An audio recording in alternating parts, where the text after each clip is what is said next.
Hey y'all, welcome back. It was a pleasure beyond belief to talk about Nigeria. Of all the places that I desire to visit, that I want to visit, I've done work with, a lot of work with Nigerians, and have done a few things for people in Nigeria, just probably a lot of things for people in Nigeria. It comes as it brings a lot of satisfaction because I know that my DNA results are pretty much from Coast of Guinea, Gulf of Guinea. So right there, that's where my ancestors pretty much come from. Exactly where, I don't know. I know that I'm a combination of several things, and I brought it up so I could tell you, but I'm pretty much 85 to 90% from that area. 40% Nigerian, 28% Cameroon, Congo, West Bantu people, 10% Mali. You have Benin and Togo, 8%. If you even go down to the Ivory Coast, Ghana, you got 2%. So, I'm literally 85 to 90%, that whole coastal area right there, which would make sense because I'm an American descendant of slaves. I am a black native here in America. I have many generations here. So it's a pleasure to learn about how colonization has had an impact on many other nations. I mean, I've seen how it's had an impact on places like India, me spending a lot of time there. I've seen that before, but then I don't always think about the impact in terms of Africa. And them, the race to carve up Africa. I think there's a second race right now trying to carve up Africa for its resources. That's occurring right now, where other countries are trying to get in for that race. So it is one of those things where it just brings me a lot of pleasure to be associated with Nigerians in any kind of way, because I know that my ancestors come from those places, and they existed there before, before people were being sent over, and wherever they landed at. I have a guy who ended up having my same last name, and has my same name, period. He looks just like me. He looks just like me. He looks like he could be my kid. And he has the same last name, but the idea is that, with that same last name, looks just like me, but he's not related to me whatsoever. And I tried to get him to take actually a DNA test, see if he would connect up with me in some kind of way, because we may have some ancestors that point directly to the same place. So definitely it was a pleasure to talk about that. So that makes my heart smile. Another thing that made my heart smile recently, to kind of take it off topic and bring it back to topic, is there was this guy here in Texas recently that a viral video happened where one of his neighbors was berating him and telling him white lives matter, white lives matter, white lives matter. And, he started spraying her with his water hose. Now, do I promote violence or anything like that? I don't, but he's watering his yard and she's over there yelling at him. And he's just spraying her with the water. He has one of those actual hoses that, sprinklers that kind of go back and forth. So he's just holding it and just putting water on her, and she's coming after him, and it just is, it gave me a good chuckle, right? But it brings it all to a certain place for me. Because when you think about that statement of black, and I don't even think the guy was black. When I looked at the video, I didn't notice he was black. I didn't notice him being black at all. He could have been, I don't know, but the idea is this, right? Black lives matter, period. But the thing about being an American,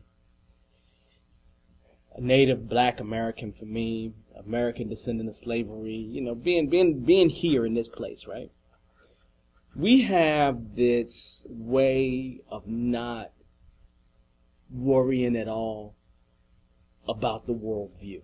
We have this thing where we just have this tendency to not be worried about the worldview, or to have a international type of perspective.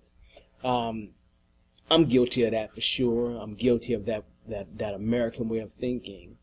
because I never had any connection with anyone outside of America, right? So I don't have any connection with anything that would remotely be outside of America.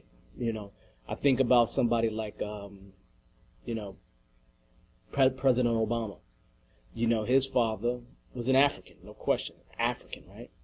I talked to some Ethiopians and some people from Africa and how they say they can trace their generations back 10 years easy, 10 generations easy, right? 10 generations easy, and I don't have that, As far as I can trace any of my generations back is going to be to the 1800s.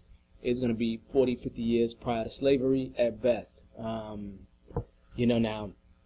do I have some DNA that comes through Europe? I do, no question, right?